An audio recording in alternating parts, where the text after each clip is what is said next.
Hello friends, welcome to my channel math boundary.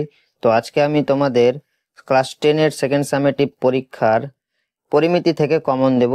তো পরিমিতির মধ্যে পড়ে গোলক এবং লম্ববৃত্তাকার শঙ্কু, এই দুইটা চ্যাপ্টার।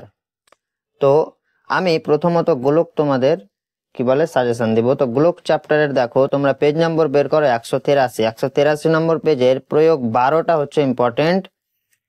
তারপর কোষে দেখি 12 চলে যাও, তোমরা 6 দাগের অঙ্কটা ইম্পর্টেন্ট। নেক্সট পেজে তোমরা চলে যাও 8 দাগ, 9 দাগ এবং 14 দাগের অঙ্কটা ইম্পর্টেন্ট। এই তিনটা অঙ্ক ইম্পর্টেন্ট। এবং শর্ট কোশ্চেনগুলো দেখো যে 15-র 2 এবং 4 দাগের অঙ্কটা ইম্পর্টেন্ট, বি এর 1 দাগের অঙ্কটা ইম্পর্টেন্ট, সি এর 3 দাগের অঙ্কটা ইম্পর্টেন্ট, 16 দাগের 4 এবং 5 নম্বর অঙ্কটা ইম্পর্টেন্ট। তারপর আমরা চলে যাব নেক্সট চ্যাপ্টার, যেটা হচ্ছে লম্ববৃত্তাকার শঙ্কু।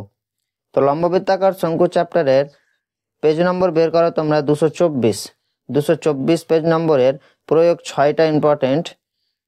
দেখো যে শঙ্কুর ভূমির ব্যাসের দৈর্ঘ্য 20 সেন্টিমিটার এবং তির্যক উচ্চতা 25 সেন্টিমিটার, তার সমগ্র তলের ক্ষেত্রফল হিসাব করতে বলছে। তো আমি যেহেতু শঙ্কু চ্যাপ্টারটা এখনো শুরু করিনি, তো তোমরা এটা করে নিবে নিজে থেকে। আমি যদি শুরু করে দিতাম তো আমি এটা করিয়ে দিতাম।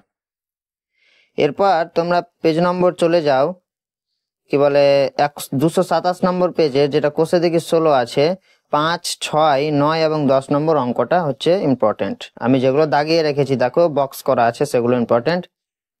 তারপর চলে যাও তোমরা 228 নম্বর পেজের, দেখো সি এর 2 এবং 3 নম্বর অঙ্কটা, যেগুলো শূন্য স্থান আছে আমি বক্স করে রেখেছি, সেটাও ইম্পর্টেন্ট।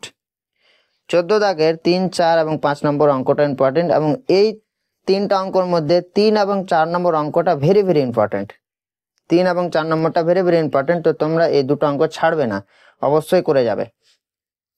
তো আমাদের সাজেশন শেষ আজকে, দেখা হবে পরের ভিডিওতে। ভালো থেকো, সুস্থ থেকো।